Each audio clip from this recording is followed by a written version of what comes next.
بسم اللہ الرحمن الرحیم۔ السلام علیکم ناظرین۔ ایک بزنس مین نے خواب میں دیکھا کہ ایک شخص اس سے کہہ رہا ہے کہ تمہاری کمپنی کی مین گیٹ کے سامنے جو پھل بیچتا ہے اس کو عمرہ کرا دو۔ نیند سے بیدار ہوا تو اسے خواب اچھی طرح یاد تھا، مگر اس نے وہم جانا اور خواب کو نظر انداز کر دیا۔ 3 دن مسلسل ایک ہی خواب نظر آنے کے بعد وہ شخص امام کے پاس گیا اور اپنا خواب بیان کیا۔ امام صاحب نے کہا، اس شخص سے رابطہ کرو اور اسے عمرہ کروا دو۔ اگلے روز بزنس مین نے ایک ملازم سے اس پھل فروش کا نمبر معلوم کرنے کو کہا۔ بزنس مین نے فون پر اس پھل فروش سے رابطہ کیا اور کہا کہ مجھے خواب میں کہا گیا ہے کہ میں تمہیں عمرہ کرواؤں، لہٰذا میں اس نیک کام کی تکمیل کرنا چاہتا ہوں۔ پھل فروش زور سے ہنسا اور کہنے لگا، کیا بات کرتے ہو بھائی، میں نے تو مدت ہوئی کبھی فرض نماز ادا نہیں کی اور تم کہتے ہو کہ تم مجھے عمرہ کروانا چاہتے ہو۔ بزنس مین اصرار کرنے لگا اور اسے سمجھایا کہ میرے بھائی میں تمہیں عمرہ کروانا چاہتا ہوں، سارا خرچہ میرا ہوگا۔ خاصی بحث کے بعد آدمی اس شرط پر رضامند ہوا کہ ٹھیک ہے میں تمہارے ساتھ عمرہ کروں گا، مگر میرے تمام اخراجات تمہارے ذمہ ہوں گے۔ وقت مقررہ پر جب وہ ایک دوسرے کو ملے تو بزنس مین نے دیکھا وہ شکل و صورت سے کوئی اچھا انسان نہیں دکھائی دے رہا تھا۔ اس کے چہرے سے آیا تھا کہ وہ نماز کم ہی پڑھتا ہے۔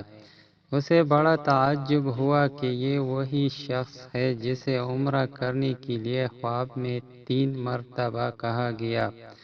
دونوں مکہ مکرمہ عمرہ کے لیے روانہ ہو گئے۔ میقات پر پہنچے تو غسل کر کے احرام باندھا اور حرم شریف کی طرف روانہ ہوئے۔ انہوں نے بیت اللہ کا طواف کیا، مقام ابراہیم پر 2 رکعت نماز ادا کی، صفا اور مروہ کے درمیان سعی کی، اپنے سروں کو منڈوایا اور اس طرح عمرہ مکمل ہو گیا۔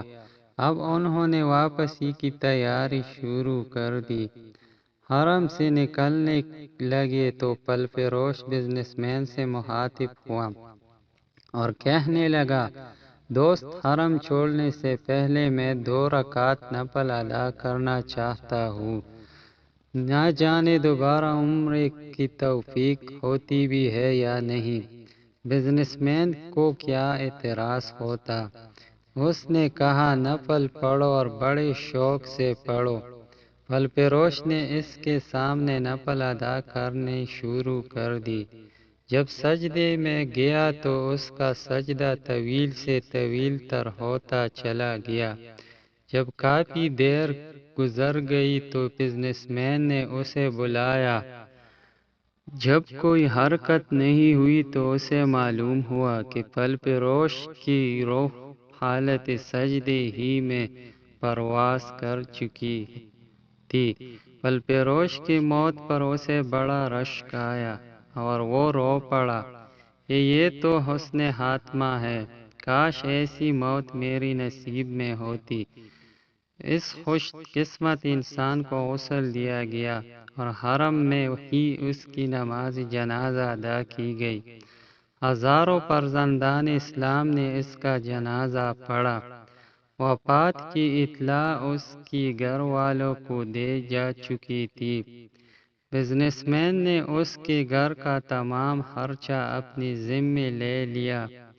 پھل فروش کی بیوی سے تعزیت کرنے کے بعد بزنس مین نے کہا، میں جاننا چاہتا ہوں کہ تمہارے شوہر کی ایسی کون سی عادت یا نیکی تھی کہ اس کا انجام اس قدر عمدہ ہوا اور اسے حرم میں سجدے کی حالت میں موت آئی۔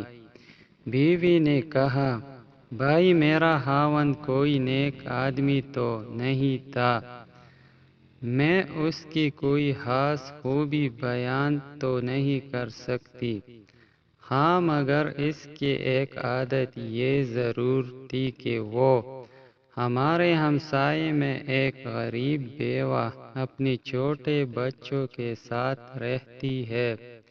میرا شوہر روزانہ بازار جاتا تو چیزیں اپنے بچوں کے لیے کھانے پینے کی لاتا، وہ اس بیوہ اور اس کے بچوں کے لیے بھی لے آتا اور اس کے دروازے پر رکھ کر اسے آواز دیتا، اے بہن، میں نے کھانا باہر رکھ دیا ہے، اسے اٹھا لو۔ یہ بیوہ عورت کھانا اٹھاتی اور آسمان کی جانب سر اٹھا کر دیکھتی اور کہتی، اے اللہ رب العزت، آج پھر اس انسان نے میرے بھوکے بچوں کو کھانا کھلایا۔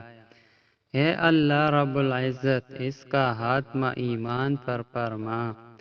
زندگی تو جیسی تیسی بہرحال گزر ہی جانی ہے، لیکن جس قدر ممکن ہو لوگوں کی مدد کیا کرے۔ اللہ تعالی ہمیں ہر طرح کی برائیوں سے اپنے پناہ میں محفوظ کرے اور ہمارا خاتمہ بھی ایمان پر فرمائے، آمین۔ ناظرین، آپ لوگوں سے گزارش ہے کہ اس طرح کی اصلاحی واقعات دیکھنے کے لیے ہمارے چینل کو سبسکرائب کریے۔ شکریہ۔